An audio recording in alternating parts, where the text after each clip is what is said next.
Nietzsche ya había dicho esta mierda sobre las mujeres y nadie escuchó. Se suponía que iba a ser una conversación importante, de esas que podrían cambiar el rumbo de una relación, pero se perdió en medio de risas superficiales y comentarios sobre el tráfico, el precio del café y cómo son las cosas hoy en día. Lo que necesitaba ser dicho quedó suspendido en el aire, como una carta no enviada, y nadie lo notó. Hay un silencio que atraviesa siglos y aún así permanece invisible para quien no quiere escuchar. Séneca decía, no es que tengamos poco tiempo, es que lo desperdiciamos. Hoy desperdiciamos tiempo fingiendo que ciertas verdades no existen, porque la realidad cuando llama a la puerta no pide permiso, entra, y cuando entra, lo cambia todo. Marco Aurelio nos recordaría que una mirada sincera a la realidad es como el viento frío que entra por una ventana abierta. Incómoda al principio, pero necesaria para renovar el aire. La verdad es un espejo olvidado en la esquina de una habitación. Sabes que está ahí, sabes que basta con un paño para quitar el polvo, pero prefieres no limpiarlo,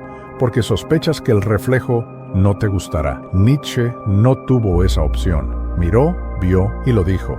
Y por eso incomodó tanto, porque no hay nada más incómodo que alguien que señala lo que pasas la vida intentando ignorar. Piensa en el polvo acumulado sobre el cristal, no desaparece solo. Al contrario, cada día sin enfrentar lo que está ahí, es un día en que la capa se vuelve más gruesa, más difícil de quitar. Somos especialistas en cultivar esta acumulación invisible. Lo llamamos rutina. Dejarlo pasar, evitar problemas, pero es solo miedo a ver lo que siempre ha estado frente a nosotros. La incomodidad es como un visitante inesperado. Sabes que está en la puerta, pero te quedas quieto, con la esperanza de que se vaya, y nunca se va. Nietzsche ya lo sabía que señalar lo obvio es más peligroso que revelar un secreto, porque lo obvio es el secreto que todos han acordado esconder. La vida, en esos momentos, parece un teatro ensayado, donde todos conocen sus líneas, excepto tú, pero tal vez es precisamente ahí donde comienza la libertad, en el instante en que dejas de repetir el guión y decides improvisar, aunque eso rompa toda la obra. Y es por eso que este silencio no es solo histórico, es íntimo. No está solo en los libros o en las frases que han cruzado el tiempo, sino en las conversaciones interrumpidas, en las miradas desviadas, en las verdades que quedaron atrapadas en la garganta. El coraje de enfrentar lo que evitamos es como el primer soplo que enciende el fuego en una noche helada. No ilumina todo de una vez, pero ya no es posible fingir que la oscuridad es total, cuando la verdad duele más que la mentira cómoda. Hay un tipo de dolor que no grita, no sangra, no deja marca visible. Es el dolor de saber algo y fingir que no lo sabe, de percibir que la persona frente a ti no es quien imaginas, pero preferir sostener la imagen que inventaste, porque derribarla exigiría reconstruir todo el escenario de tu vida. Es como caminar en un pasillo bañado de luz y elegir cerrar los ojos solo para no ver el polvo acumulado en las paredes. El cuerpo sigue adelante, pero la conciencia queda atrapada allí atrás, en el instante en que la verdad se reveló. El ser humano es maestro en crear historias que reconfortan, aunque sean frágiles. Relaciones, amistades, acuerdos silenciosos, todos pueden transformarse en castillos de arena. Con cada nueva ola, ceden un poco más, pero en lugar de enfrentar que la base es inestable,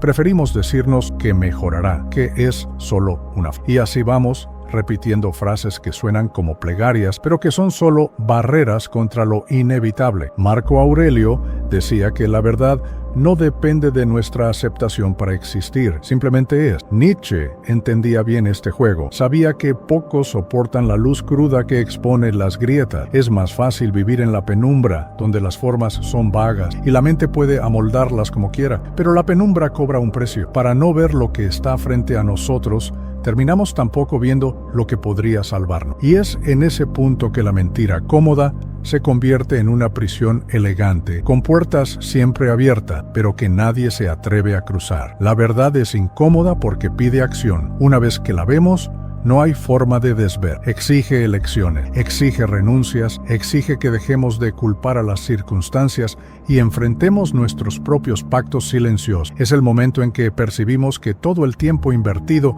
en evitar el dolor solo nos ha retrasado ante él. Séneca recordaba que posponer lo que necesita ser hecho es lo mismo que elegir el sufrimiento largo en lugar del breve. En el fondo, sabemos que la mentira cómoda es como una casa construida sobre arenas movedizas. Puede incluso parecer firme en un día tranquilo, pero basta un movimiento inesperado para que todo se hunda. Y cuando se hunde, no es solo la casa lo que se pierde, es la ilusión de que era nuestro refugio seguro. Es ahí que descubrimos que la verdad, por más dura que sea, siempre fue el único suelo que realmente podíamos pisar. El error silencioso de creer que la comprensión es sumisión. Hay una frontera delicada entre comprender y entregarse al descuido del otro. Es como ofrecerle abrigo a alguien en una noche de tormenta y, sin darte cuenta, permitir que esa persona transforme tu casa en un lugar donde ya no tienes espacio. Muchos llaman a esto paciencia, otros amor. Pero a veces es solo miedo disfrazado, miedo a perder,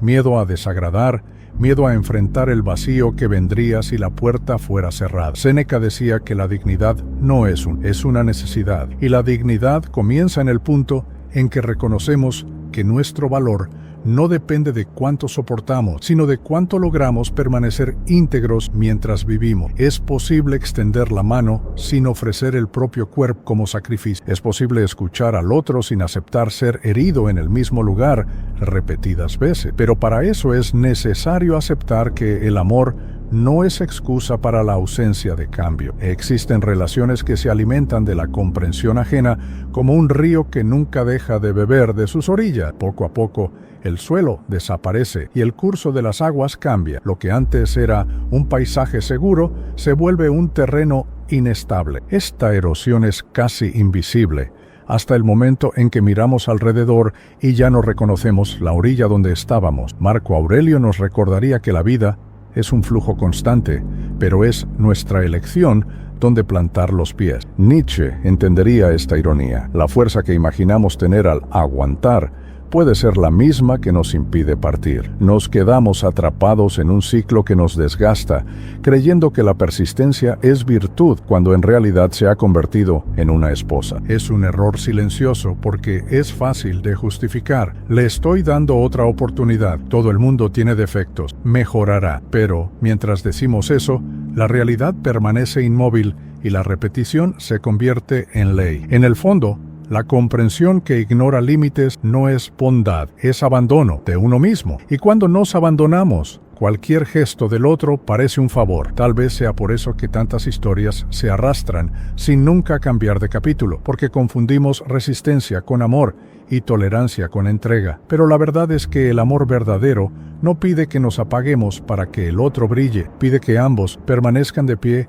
aunque el viento sea fuerte. El eco invisible de las palabras que nunca fueron dichas. El silencio tiene un peso propio. No es solo ausencia de sonido, es la presencia densa de todo aquello que podría haber sido dicho y no lo fue. Se instala entre dos personas como un velo fino, pero resistente, capaz de distorsionar la visión de un lado a otro. Al principio parece ligero, casi imperceptible, pero con el tiempo se convierte en una pared que nadie sabe cómo atravesar más. Hay relaciones que no terminan por pelea o grito, sino por esa acumulación lenta de cosas no dichas, un tipo de abandono que ocurre mientras todos permanecen en el mismo lugar. Nietzsche decía que nombrar lo que todos evitan es un acto de coraje, pero el coraje, en este caso, no es solo hablar fuerte, es hablar con verdad. Y esa es una tarea ardua, porque decir ciertas cosas puede cambiar para siempre la forma en que el otro nos ve. Es más simple tragar las palabras, esconderlas en un cajón interno,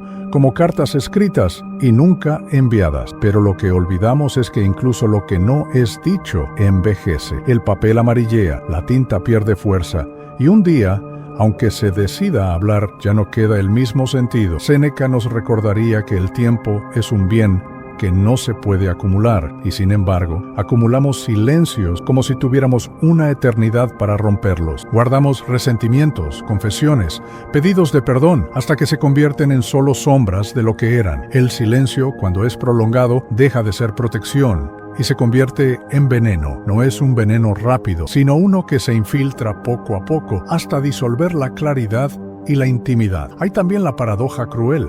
Muchas veces callamos para proteger al otro, pero es justamente ese silencio lo que lo aleja. Marco Aurelio entendía que la comunicación honesta no es solo un gesto para el otro, sino un deber para consigo mismo. Cuando omitimos lo que sentimos, dejamos de vivir con integridad. Es como si la propia voz nos abandonara y nos quedáramos viendo nuestra vida desenvolverse como si fuera de otra persona. El eco invisible de las palabras no dichas es traicionero, porque no desaparece, se esparce por el cuerpo, se manifiesta en gestos, en miradas, en distancias que no conseguimos explicar, y cuando finalmente lo percibimos, ya no es solo lo que quedó por decir lo que nos pesa, es el tiempo perdido creyendo que habría un momento perfecto para hablar. No lo hay. Hay solo el instante presente, y es siempre más frágil de lo que parece. Cuando la claridad llega, no hay forma de desver. Existe un instante en que todo encaja, no hay aviso previo, no hay preparación. Es como si alguien encendiera una luz repentina en una habitación donde ya te has acostumbrado a la oscuridad. Al principio, la claridad duele en los ojos y la voluntad es cerrarlos de nuevo, pero es demasiado tarde, ya viste. Y una vez que viste, no hay retorno posible. Este momento, aunque liberador, también puede ser cruel, porque no solo muestra lo que es, sino que revela cuánto se ignoró para mantener la ilusión viva. Marco Aurelio decía que tienes poder sobre tu mente, no sobre los eventos. Esa frase lleva una llave silenciosa. Cuando la ilusión se rompe, hay la tentación de volver al confort anterior, de reconstruir la historia con las mismas piezas, aunque estén agrietadas. Pero aceptar la realidad no es resignarse al sufrimiento, es comenzar a partir de un suelo firme, aunque ese suelo sea frío e irregular. La verdad no es el fin del camino, es solo el suelo verdadero sobre el que se puede caminar. Hay una fuerza que nace de esa mirada clara. En el instante en que percibes que el patrón se repite, que los gestos, palabras y silencios tienen un guión antiguo, comienzas a ver la escena entera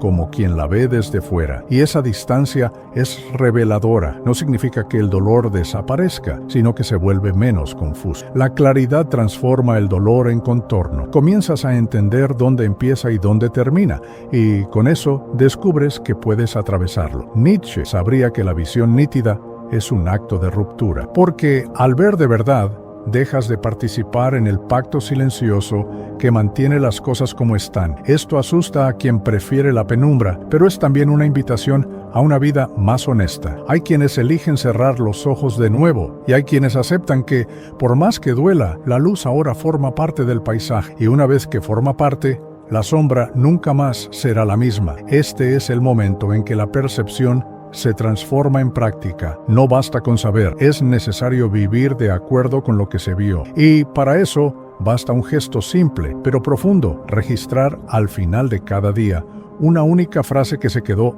atrapada en la garganta. Guardar ese registro es como dejar marcas en la arena, para que incluso cuando la marea intente borrarlas, te acuerdes de dónde empezaste a caminar, porque la claridad, una vez alcanzada, puede incluso ocultarse por un tiempo, pero nunca desaparece por completo. Lo que se mantiene en pie después del desmoronamiento. Cuando todo se derrumba, lo que queda no es lo que estaba en la cima, sino lo que permaneció enraizado, firme en el suelo. Séneca nos recuerda que el verdadero valor no está en cómo el mundo nos trata, sino en cómo mantenemos nuestra integridad ante la tormenta. La vida puede quitarlo todo: el reconocimiento, el afecto, la certeza, pero no puede arrancar aquello que cultivamos dentro de nosotros, la fuerza silenciosa de quien conoce su propio valor. Marco Aurelio, mirando el mar revuelto, sabía que la verdad, por más ignorada que sea, nunca deja de existir. Es la marea que regresa siempre, revelando lo que estuvo escondido en el fondo. Cuando el agua baja, aparecen conchas, piedra y también los escombros que no merecían volver a la superficie. Son esas imágenes las que nos invitan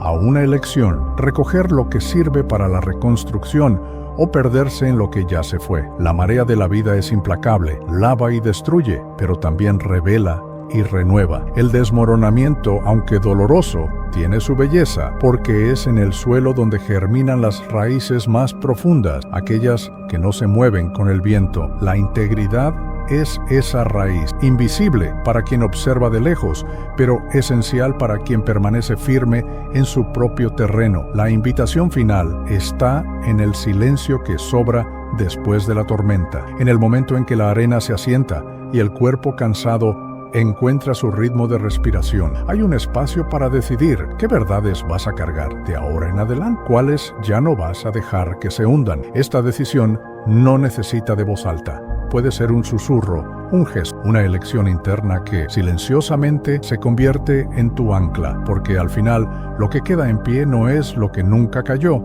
sino lo que aprendió a levantarse, incluso cuando la marea insiste en querer llevarlo todo. La vida no promete calma, pero ofrece siempre la oportunidad de recomenzar, y ese recomienzo comienza ahora, con el coraje de mirar hacia adentro y elegir la verdad que ya no permitirás que se hunda. El silencio que se instala después de una conversación interrumpida lleva un peso que pocas palabras podrían llevar. Es como si un río de emociones hubiera sido represado y el agua estancada comenzara a corroer las orillas por dentro, silenciosamente. Esa sensación de algo que quedó por decir es un eco que resuena en el pecho, una insistencia que no cesa, un recordatorio de que lo que no se ha enfrentado todavía vive entre nosotros. Esta ausencia de diálogo verdadero es una invitación velada a la introspección, un llamado para que miremos hacia adentro con el mismo coraje con el que miraríamos al mundo exterior. El desafío no está en cambiar al otro, sino en aceptar lo que es, aunque eso signifique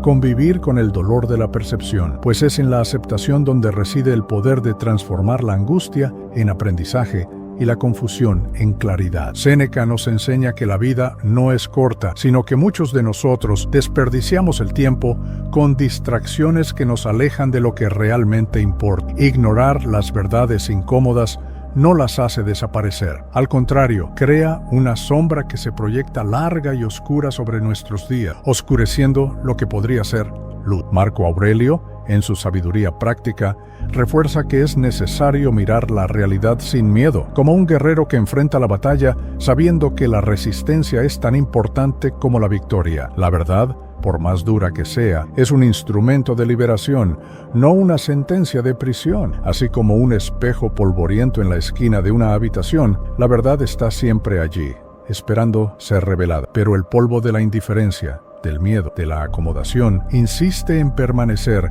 creando una barrera entre lo que somos y lo que podríamos ser. Nietzsche señaló este polvo como un obstáculo que todos fingen no ver, pero que pocos tienen el coraje de enfrentar. En este instante, mientras escuchamos el sonido del silencio que llena el espacio entre las palabras no dichas, somos invitados a una elección: continuar evitando la limpieza del espejo o finalmente enfrentar el reflejo que nos ofrece. Porque al final es en esa mirada profunda hacia adentro donde reside el inicio de toda transformación verdadera. El deseo de entender al otro a menudo nace de la esperanza sincera de conexión, pero puede transformarse en un camino peligroso donde la propia identidad es diluida en nombre de la convivencia. Hay una línea delgada entre la búsqueda de comprensión y la pérdida de uno mismo, como si el espejo en el que nos vemos fuera sustituido por un cristal esmerilado que distorsiona la imagen que tenemos de nosotros. Comprender no debe ser confundido con tolerar lo que hiere, ni aceptar lo que desgasta. Séneca nos enseña que la dignidad es un límite inviolable, un terreno que debemos proteger con la misma firmeza con la que guardamos la propia vida. Es posible escuchar al otro sin perder el propio centro, y eso no es debilidad, sino la forma más profunda de autocuidado. Sin embargo, el error silencioso está en creer que la paciencia infinita es virtud cuando en realidad puede ser una forma de silencio doloroso que legitima lo que no debería ser permitido. La paciencia que se convierte en excusa, la tolerancia que se transforma en muleta, crean un ciclo que se repite silenciosamente, corroyendo el alma hasta que no quede más fuerza para luchar. Marco Aurelio, en sus meditaciones, nos recuerda que estamos hechos para resistir, para permanecer de pie, incluso cuando el mundo parece querer derribarnos. La vida no pide que seamos frágiles en nombre de la paz, sino que encontremos serenidad en la firmeza, en el respeto propio que no se negocia. Esta comprensión errónea puede ser una trampa silenciosa, porque se viste de buenas intenciones y se esconde bajo palabras dulces, pero en el fondo es una invitación a aceptar menos de lo que merecemos, a apagar partes de nosotros en nombre del otro. Nietzsche vería en esto una rendición que no es amor, sino miedo. Miedo a enfrentar el vacío que queda cuando nos alejamos de lo que nos destruye, aún sabiendo que esta distancia es el primer paso hacia la verdadera libertad.